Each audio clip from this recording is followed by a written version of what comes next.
dans le rétro de l'histoire. Votre chronique qui vous amène au cœur de l'histoire de la région sur RVL.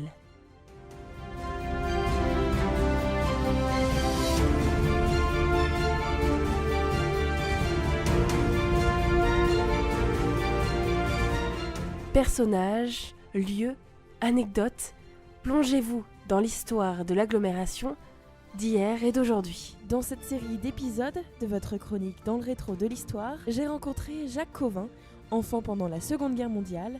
Il nous raconte ses souvenirs avec son regard insouciant de l'époque. Après l'arrivée des Allemands au Havre, les mineurs sont emmenés en dehors de la ville. Sans leurs parents, Jacques, alors âgé d'une dizaine d'années, se retrouve à la campagne avec son frère. Là, il fait la rencontre de soldats allemands. Il nous conte son quotidien avec les Allemands et les restrictions mises en place au Havre par l'occupant. Je m'appelle Jacques Cauvin, j'ai 91 ans et demi. Ma mémoire me fait un petit peu faux bon, mais c'est pas grave. On a eu plusieurs Allemands qui débarquaient à la ferme. Ils débarquaient avec une voiture qu'ils avaient dû piquer quelque part. On a des Allemands que l'on a trouvés très gentils. Ils étaient en guerre, mais ils comprenaient, ils étaient bien. Ils n'étaient pas violents, rien du tout avec nous. Au contraire. Certains parlaient français, oui.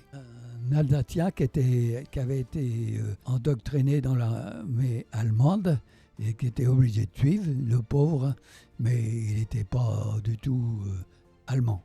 Quand il ne parlait pas français, il n'y avait pas de conversation. Sauf qu'il y avait Arthur.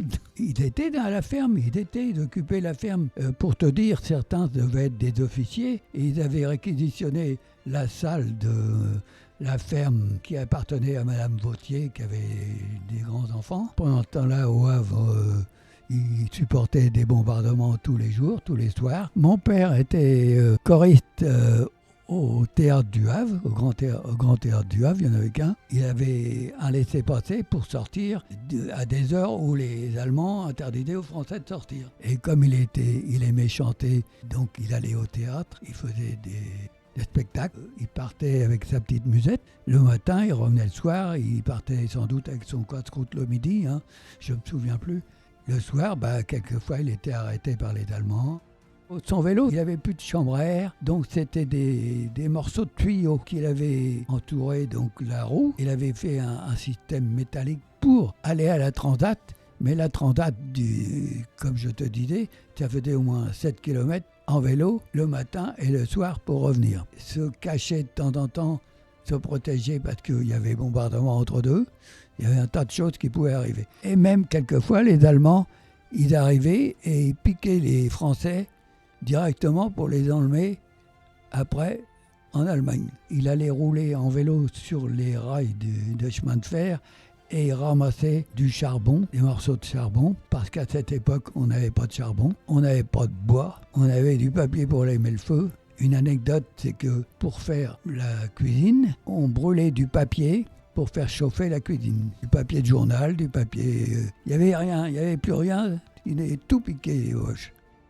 C'était votre chronique dans le rétro de l'histoire sur RVL.